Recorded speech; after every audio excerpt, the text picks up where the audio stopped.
महाराष्ट्र का political drama किस मोड़ पर रुकेगा, यह अब तक तय नहीं हुआ है। उप मुख्यमंत्री अजीत बनाम दिग्गज शरद पवार की जंग में किसे कितना समर्थन है, अब तक यह स्पष्ट नहीं है। लेकिन एक तस्वीर साफ साफ उभर कर सामने आ रही है कि राष्ट्रवादी कांग्रेस पार्टी अब टूट चुकी है। भतीजे ने खुद को चाचा की बनाई पार्टी का अध्यक्ष भी घोषित कर दिया है। अब संभावनाएं जताई जा रही कि सीनियर पवार के हाथों में गढ़ पश्चिम महाराष्ट्र भी छीन सकता है।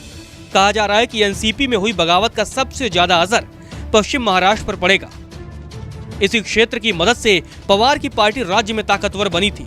खास तौर से जोखिम में बेटी सुप्रिया सुले का क्षेत्र बारामती भी है। इस सीट पर भारतीय जनता पार्टी को जीत का लगभग 5 दशकों से इंतजार है।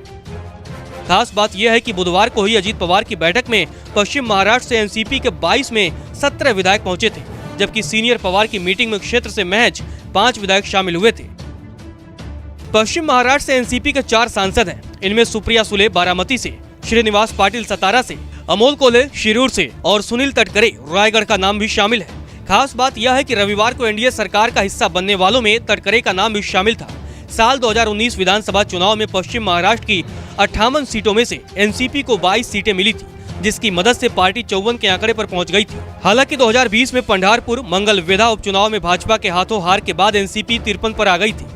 अन्य 36 सीटों में से भाजपा के पास 18, कांग्रेस के पास 8, शिवसेना के पास 4 और अन्य के पास 6 सीटें थीं। साल 1967 में सीनियर पवार यहां से पहली बार चुने गए थे और 2009 तक विधानसभा या लोकसभा के जरिए ये सिलसिला जारी रहा।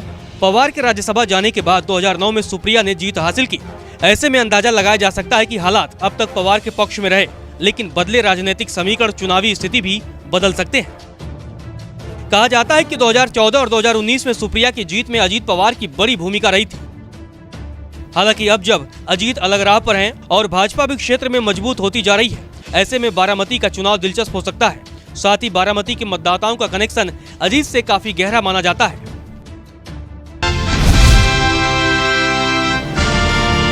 महाराष्ट्र की सियासत में आए दिन नया मोड़ आ रहा है। अपने चाचा शरद पवार से बगावत के बाद अजीत पवार बीजेपी और शिवसेना की सरकार में शामिल हुए। उन्होंने महायुति यानी गठबंधन का ऐलान किया, जिसके बाद अजीत पवार ने बुधवार को शक्ति प्रदर्शन कर अपना दमखम दिखा दिया। हालांकि इस पूरे मामले को लेकर एकनाथ शिंदे खेमे में हलचल बढ़ी है। यही वजह है कि महाराष्ट्र के मुख्यमंत्री बीते दिन कुछ ज्यादा ही व्यस्त दिखे। इतना ही नहीं, विधायकों की नाराजगी व्यक्त करने पर सीएम शिंदे ने बुधवार को अपने सभी कार्यक्रम रद्द किए, जिसके बाद उन्होंने विधायकों और सांसदों की तत्काल बैठक बुलाई। खबरों की माने तो शिवसेना विधायक गठबंधन पर आपत्ति जता रहे हैं। उनका कहना है कि शिवसेना के संस्थापक बाल ठाकरे कभी भी राष्ट्रवादी कांग्रेस पार्टी के साथ नहीं जुड़ते। अब इस मीटिंग को लेकर शिवसेना की बैठक के बाद विधायक उदय सामंत ने बयान दिया। उन्होंने गठबंधन में किसी भी तरह के मतभेद से साफ इनकार किया। विधायकों का यह तर्क शिंदे के लिए असहज करने वाला है। शिंदे ने पिछले साल यह आरोप लगाते हुए शिवसेना में बगावत की थी कि उद्धव ठाकरे अपने पिता की विचारधारा से भटक गए हैं। शिंदे ने बाल ठाकरे की विरासत पर दावा करते हुए उद्धव से नाता तोड़ दिया। उद्धव से अलग होने के बाद शिंदे ने खुले तौर पर कहा, शरद पवार की पार्टी और कांग्रेस के साथ गठबंधन करके उद्धव ने ठीक नहीं किया। अब वही एनसीपी उनके साथ सत्ता की साझेदार है। वहीं इस गठबंधन के बाद उद्धव ठाकरे गुट ने शिंदे पर तंज कसा और एक वीडियो ट्वीट करते हुए लिखा, अब आप क्या कहेंगे। गौरतलब है कि जो बात मुख्यमंत्री को ज्यादा मुश्किल स्थिति में डाल सकती है, वो राकंपा के बागी नेताओं को सत्तारूढ़ गठबंधन में गर्मजोशी से किया हुआ स्वागत है। शिंदे की पार्टी ने 2 महीने पहले ये साफ कर दिया था कि वे सत्तारूढ़ गठबंधन में एनसीपी के शामिल होने की संभावना से उत्साहित नहीं है। फिलहाल प्रदेश में बदले साठगांठ के बीच अजीत को लेकर शिंदे असहजता और महाराष्ट्र की सियासत में किन नए अध्याय को जोड़ती है, ये देखना।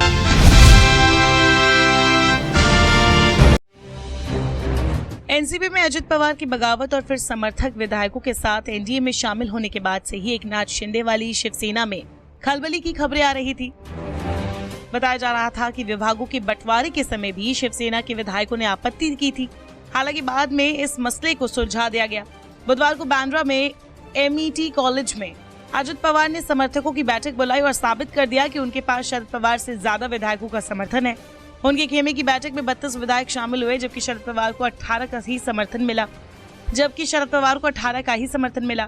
हालांकि इस बैठक में अजित पवार ने ऐसे दावे कर दिए जो कि एकनाथ शिंदे को भी टेंशन देने वाले हैं। अजित पवार ने कहा, क्या मैं राज्य का एक बड़ा नेता नहीं हूँ? मैं 5 बार उप मुख्यमंत्री रह चुका हूँ, लेकिन बात वही तक नहीं है। मैं राज्य का मुख्यमंत्री बनकर जनता के हित की योजनाएं लागू करना चाहता हूँ। उन्होंने कहा कि 2004 में विधानसभा चुनाव के बाद उनकी गलती की वजह से मुख्यमंत्री पद कांग्रेस के पास चला गया था।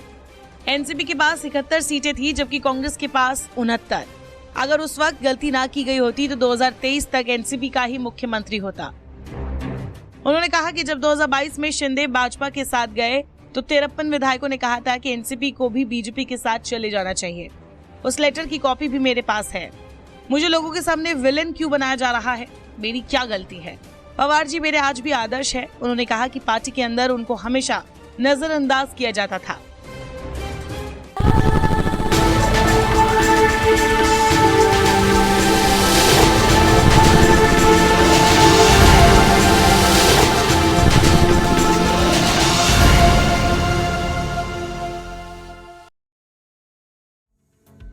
मध्य प्रदेश के सीधी जिले में एक आदिवासी के मुंह पर पेशाब करने का वीडियो सामने आने के बाद से खलबली मची है। आरोपी प्रवेश शुक्ला के घर को बुलडोजर से प्रशासन ने तोड़ दिया है। उसके खिलाफ राष्ट्रीय सुरक्षा कानून के तहत कार्रवाई भी हुई है और उसे जेल भेज दिया गया है। घटना को लेकर बीजेपी और कांग्रेस के बीच सियासत भी शुरू हो गई है। इसी बीच जानकारी सामने आई है कि प्रवेश शुक्ला का ये वीडियो 1 साल से भी ज्यादा पुराना है। एक अखबार से बातचीत में आरोपी के चाचा ने दावा किया कि वीडियो 3 साल पुराना है। कुछ लोग इस वीडियो के जरिए ब्लैकमेल करने की कोशिश कर रहे थे। इसके चलते प्रवेश शुक्ला मानसिक रूप से परेशान था। परेशानी की हालत में 29 जून को वह सुसाइड करने की बात कहकर घर से निकला था। घर वालों ने उसकी गुमशुदगी की रिपोर्ट भी थाने में दर्ज कराई थी। इसके बाद 3 जुलाई को उसका वीडियो वायरल हो गया। सीधी की एएसपी अंजुलता पटेल ने भी मामले में कहा कि वीडियो साल 2020 का है। इसे अब जाकर सोशल मीडिया में वायरल क्यों किया गया है, इसकी पड़ताल की जा रही है। वीडियो को सोशल मीडिया में वायरल करने वाले लोगों से पूछताछ की जा रही है। गौरतलब है प्रवेश शुक्ला की करतूत ने राज्य में हलचल मचा रखी है। मुख्यमंत्री शिवराज सिंह चौहान ने मामले की गंभीरता को देखते हुए आरोपी के खिलाफ एनएसए लगा दिया। इसके अलावा उसके घर पर बुलडोजर भी चलवा दिया।